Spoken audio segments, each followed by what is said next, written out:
কিন্তু তায়েফের লোকেরা বিশ্বনবীর দাওয়াতকে শুধু প্রত্যাখ্যান করেই থামে নাই, তারা বিশ্বনবীর সাথে অত্যন্ত খারাপ আচরণ করেছে।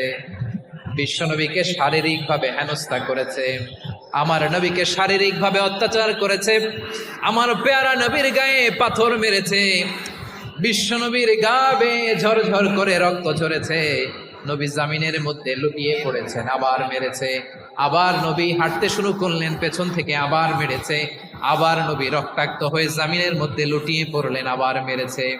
বিশ্বনবীর মতো এত সুশ্রী মানব, বিশ্বনবীর মতো এত শুভ্র মানব, বিশ্বনবীর মতো এমন চমৎকার দেহাবয়ব দিয়ে রব্বুল আলামিন কাউকে বানান নাই। এরকম চমৎকার মানুষটাকে তারা তায়েফের ওই জমিনে রক্তাক্ত করেছে। বিশ্বনবী দুনিয়ার কোনো স্বার্থের জন্য সেখানে যান নাই, নিজের কোনো লাভের জন্য, প্রাপ্তির জন্য যান নাই।